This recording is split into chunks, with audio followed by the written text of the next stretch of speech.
ஏற்கனவே 200 யூனிட் இலவசம் சொன்னோம், எல்லாரும் ஆச்சரியப்பட்டாங்க, சந்தோஷப்பட்டாங்க. ஆனா அதுக்கு பின்னாடி மின்கட்டணம் பயங்கரமா இருந்தோடனே அது மிகப்பெரிய பாதிப்புட்டாங்க. இந்த 5 லட்சத்துல இருந்து 25 லட்சம் மாறும் போது இதுக்கு பின்னாடி இருக்கிற அபாயமான விஷயம் என்னன்றது மக்களுக்கு இருக்கு. ஏதாவது மருத்துவ கட்டணம் ஏதாவது தேவை மாறுமா, இல்ல கட்டணங்கள்லாம் உயரப்போதா, அந்த மாதிரியான ஒரு நிலைமைலாம் பேசிக்கலி எங்க இபி வந்து அவங்க மாதம் ஒரு பில் சொன்னாங்க தேர்தல் அறிக்கையில், தாவேகா தேர்தல் அறிக்கையில் அது மாதம் 20 முறை தான் இருந்தது. அப்புறம் 200 யூனிட் சொல்லிட்டு எந்த உள்ள ஃபில்டர்ஸ் வைக்கல. அவங்க என்ன கண்டிஷன் போட்டாங்க, 500 யூனிட்டுக்கு மேலே குள்ளே தான் அப்படின்னா 500 மேலே தாண்டா கிடையாதுட்டாங்க. ஆனால் 500 யூனிட் மேலே தாண்டும் போது அந்த 501லேருந்து பில்லிங் ரேட் வந்து யூனிட் பர் 4 ரூபாய் கிட்ட இருக்கிறனால தான் இன்னைக்கு வந்து பில் வந்து அதிகமாக இருக்கு. அப்போ திட்டங்கள் கொடுக்குற மாதிரி கொடுத்துட்டு மக்கள்கிட்ட சுரண்டுற மாதிரி உள்ள ஸ்கீமை தான் இங்கே வச்சிருக்காங்க. நானும் சொல்கிறேன், இப்போ இன்னைக்கு வந்து மருத்துவத்துக்கான அடிப்படை சேவை புரியவர்கள் வந்து டாக்டர்ஸ், நர்சஸ். இப்போ வந்து அரசாங்க மருத்துவமனைகளில் வந்து டாக்டர்ஸோட பற்றாக்குறை அதிகமாக இருக்கு. மருத்துவக் கல்லூரி கட்டமைப்பிலும் சரி, டிஸ்ட்ரிக்ட் டாக்டர்களும் சரி, பிரைமரி ஹெல்த் சென்டர்ஸ்லையும் சரி. ஸோ அது கான்ஸ்டன்ட்டாக நம்ம கேட்டுகிட்டே இருக்கோம். பெங்காசி காலத்தையும் கேட்டுருந்தாங்க, நாங்கள் ஓரளவுக்கு எங்களால் காம்பன்சேட் பண்ண முடிஞ்சது. இப்போ நீங்கள் வந்து கேன்சர் கேருக்கான அறிவிப்பு நீங்கள் கொடுத்துருக்கீங்க. கேன்சர் ஸ்பெஷலிஸ்ட் டாக்டர்ஸை வந்து பல்வேறு அரசாங்க மருத்துவக் கல்லூரியில் கேன்சர் டிபார்ட்மெண்ட் ஓப்பன் பண்ணி பிறகு அபன் ஸ்போக் மாடலில் வந்து கேன்சர் ட்ரீட்மெண்ட் பிளான் கொடுக்குறேன்னு சொல்லியிருக்கீங்க. ஆனால் அதுக்கு எத்தனை கேன்சர் ஸ்பெஷலிஸ்ட்டை ரெக்ரூட் பண்ணியிருக்கீங்க, எத்தனை நர்சஸ் அதுக்கு உண்டான கேன்சர் உண்டான ட்ரீட்மெண்ட்டில் வந்து இன்கார்பரேட் பண்ணியிருக்கீங்க அப்படின்னு ஒரு கேள்வி இருக்கா இல்லையா? ஸோ அப்போ திட்டங்கள் வந்து அறிவிக்கிறதும் செயல்படுத்த முடிய திட்டங்களை வந்து 110 விதிக்கு சென்சிட்டிவ்னஸ் தான். ஒரு சிஎம் எந்திரிச்சு 110 விதியின் கீழ் ஒரு அறிவிப்பு கொடுக்குறாருன்னா அந்த ஸ்கீம் இம்ப்ளிமெண்டேஷனுக்கு முன்னாடி ஃபினான்ஷியல் டைப், அதுக்கு உண்டான மேன் பவர், இதை பற்றியான எலாபரேஷன் டிஸ்கஷன் முடிஞ்சதுக்கப்புறம் தான் அறிவிப்பு வரும். இப்போ நம்ம அவங்க கொடுத்த பட்ஜெட்லேயே ஹியூமன் மேன் பவர் எவ்வளோ டாக்டர்ஸ் ரிக்ரூட் பண்ணிட்டு எத்தனை ஸ்டாஃப் நர்சஸ் போட போறீங்க, உங்கள் ஸ்கீமுக்கு இந்த ஸ்கீம்ஸ்க்கு காப்பீடு திட்டத்துக்கு நிதி அலோகேஷன் எவ்வளோன்னு எதுவுமே இல்லையே. அதுவும் எதுவும் இல்லாம நீங்க வந்து வெறும் வெத்து அறிவிப்புகளாக 110 விதியின் கீழ் அறிவிப்பு வந்து அந்த சட்டமன்றத்துக்கு நம்ம தலைகுனிவு தான் நான் சொல்லுவேன்.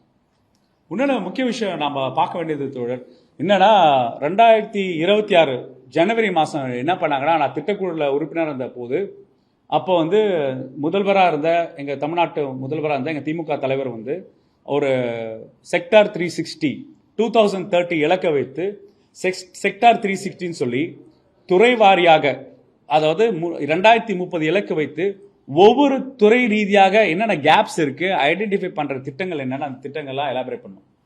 நான் 2 திட்டங்கள்ல வந்து சேர் பண்ணேன். ஒன்று health and family welfare department, இன்னொன்று சோஷியல் செக்டர் டிபார்ட்மெண்ட். அந்த செக்டார் 360 டெம்ப்ளேட்டை தான் இப்போ அறிவிப்புலாம் வெளியே வந்துட்டு இருக்கு. அப்போ நீங்க பிளானிங் கமிஷன் ரெக்கார்ட்ஸ் எடுத்துட்டு போங்க. செக்டார் 360 பத்தி நாங்கள் வந்து பப்ளிக்காவே நடத்தினோம்.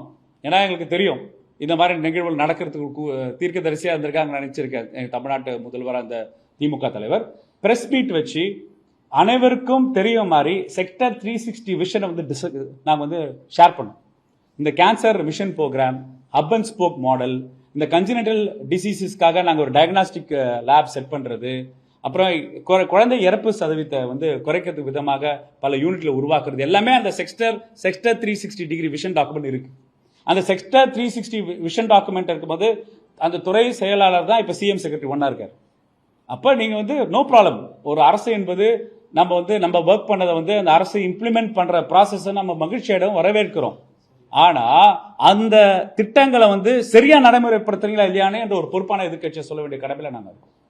அப்ப செக்டர் 360 விஷன் டாக்குமெண்ட்ஸ் தான் இப்ப வந்து உங்களோட பட்ஜெட்டா அப்படின்னு கேட்டா, நான் வந்து ஊடகவியாளர்கள் கேட்கிறேன், நண்பர்கள் கேட்கிறேன், பப்ளிக்கை பார்த்து கேட்கிறேன். செக்டர் 360 டாக்குமெண்ட்டையும் தாவேகாவோட பட்ஜெட்டையும் நீங்க மேப் பண்ணி பார்த்தீங்கன்னா, ஒரு பிளகரிசம் சாஃப்ட்வேர் ரன் பண்ணீங்கன்னா 90% முன்ன ஆட்சி காலத்துல இலக்கு 2030 இலக்கு வைத்த செயல் திட்டங்களை வந்து பார்சலா ரிலீஸ் பண்ணிட்டு இருக்கிற சூழல் தான் ஏற்பட்டு இருக்கு. இதை வந்து நாங்க சொல்றோம். சார், கார்ப்பரேட் ஜனதா பார்ட்டி மற்றும் கம்யூனிஸ்ட் கட்சிகளோட போராட்டத்துல கல்லூரி மாணவர்கள், பள்ளி மாணவர்கள் கலந்துக்காதபடி அந்த பள்ளியும் கல்லூரியும் பார்த்துன்னு சொல்லி கல்வி இயக்கம் கல்லூரி கல்வி இயக்குனர் சார்பா வந்து சுற்றறிக்கை வந்திருக்குது. அதை எப்படி பாருங்க? இல்ல, அடிப்படையாக பார்த்தீங்கன்னா இது வியப்பா இருக்கு. யூஸ்வலா வந்து இந்த மாதிரி மாணவர்கள் போராட்டம் என்பது நீங்க பார்த்தீங்கன்னா தமிழ்நாடு வந்து மாணவர்கள் போராட்டங்கள் வந்து முதல் தந்தை பெரியார் சமூக நீதிக்கு முதல் சட்ட திருத்தம் கொண்டு வரும்போது மாணவர்கள் போராட்டம் தான். குலக்கல்வி திட்டத்துக்கு எதிர்த்தா நம்ம போராட்டம் பண்ணோம். தந்தை பெரியார் நடத்தினா, பேரறிஞர் நடத்தினா, இரட்டைக்கலை துப்பாக்கியாக ராஜாஜி கொண்டு வந்து குலக்கல்வி திட்டத்தை எதிர்த்து சண்டை போட்டது மாணவர்கள் தான். இந்தி திணிப்பு எதிர்த்து களம் அமைச்சது மாணவர்கள் போராட்டம் தான். நீட் எதிர்ப்புக்காக கிட்டத்தட்ட 2016-17 கிட்டத்தட்ட 15,000 போராட்டம் நடந்திருக்கு. உங்க டேட்டால, போலீஸோட டேட்டால 15,000 ப்ரொடெஸ்ட் நடந்திருக்கு. எக்கனாமிக் பொலிட்டிக்கல் வீக்லயே டாக்குமெண்ட் பண்ணியிருக்காங்க. அப்ப ஜல்லிக்கட்டு எதிர்க்க போராட்டமா இருக்கட்டும், இல்ல தேசிய கல்விக் கொள்கைக்கு எதிர்ப்பாக 13,000 போராட்டங்கள் மாணவர்கள் சார்ந்த போராட்டம் நடந்திருக்கு.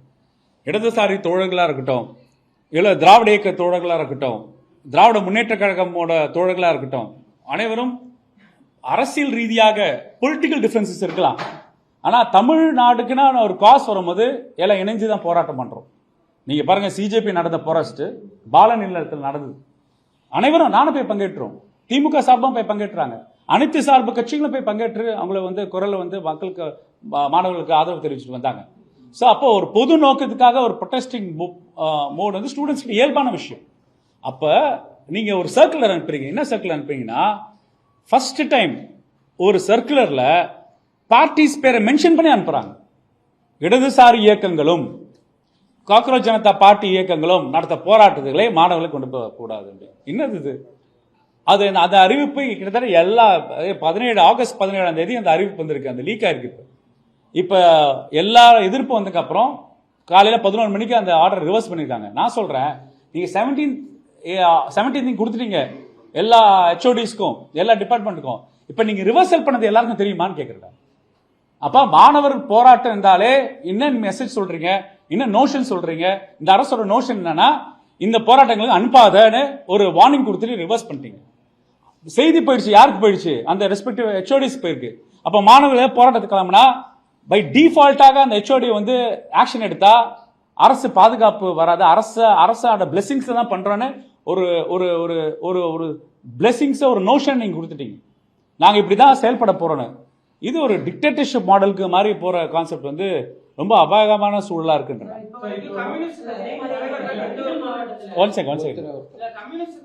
தர்மபுரி மாவட்டத்தில் இதே மாதிரி போராட்டப்பட்டது. திண்டுக்கல் மாவட்டத்தில் யாரும் இடதுசாரி தோழர்கள் இருக்காங்க, சிபிஐ சிபிஐ மார்க் பண்ணுங்க அப்படின்னு சொல்லியிருக்காங்க. அதுக்காக தான் அவங்க மேப் பண்ணிருக்காங்க.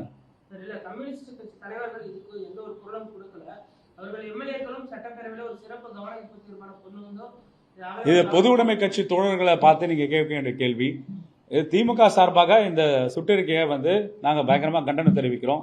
இது ஜனநாயக விரோதமான செயல் நான் சொல்றோம். அரசாங்கமும் அதை ரிவர்ஸ் பண்ணிட்டாங்க. நீங்க தயவுசெய்து ரிவர்ஸ் பண்ணதை எல்லாருக்கும் இன்னும் ஸ்ட்ராங்கா இன்னும் தர சொல்லுங்க, வெளிப்படையா சொல்லுங்கன்னு நாங்க சொல்றோம். போராட்டத்துக்கு எதிராக, நீட் எதிர்ப்புக்கு எதிராக நாங்க ஆதரவா இருக்கிறதா அமைச்சர்லாம் போயிட்டு பாலநிலத்துல சப்போர்ட் பண்ற மாதிரி பேசினாரு.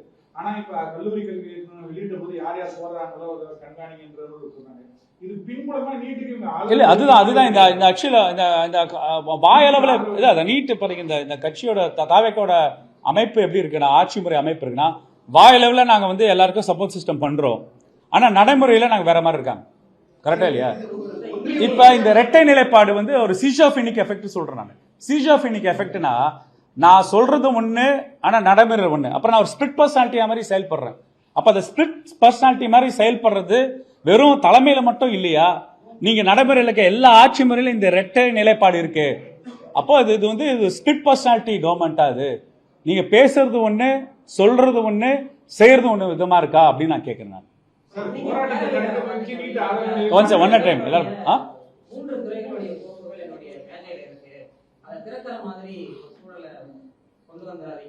நீங்க முதல்வர் ஸ்டைலே சொல்லணும்னா, we are waiting for all your steps. போராட்டத்தை அவங்க தடுக்கிற மாதிரி இந்த அறிவிப்புன்றது அப்ப நீட்டுக்கு ஆதரவான நிலையத்தை மறைமுகமா சொல்றாங்க. இல்ல, நீங்க போராட்டம் என்பது வெறும் நீட் மட்டும் இல்ல. நீங்க பாத்தீங்கன்னா இனி எஸ்டாப்ளிஷ்மெண்ட், ஆன்டி எஸ்டாப்ளிஷ்மெண்ட் மூட மாணவர்களுக்கு ஏற்படுத்தக்கூடாதுன்னு இந்த அரசு பயப்படுதுன்னு அர்த்தம். ஸோ எவ்வளவு நாளைக்கு தான் நீங்க பாப்புலாரிட்டியை நீங்க மெயின்டைன் பண்ண முடியும்? எவ்வளவு நாளைக்கு தான் நீங்க மிராஜ் மெயின்டைன் பண்ண முடியும்? எவ்வளவு நாளைக்கு தான் நீங்க நிழலை மெயின்டைன் பண்ணும்? உண்மை வெளிச்சத்துக்கு மக்களோட போராட்டத்தன்மை மாணவர்கிட்ட தான் ஆரம்பிக்கும். ஃபர்ஸ்ட் அதை கர்வ் பண்றதுக்கான வழிமுறை பண்றாங்க.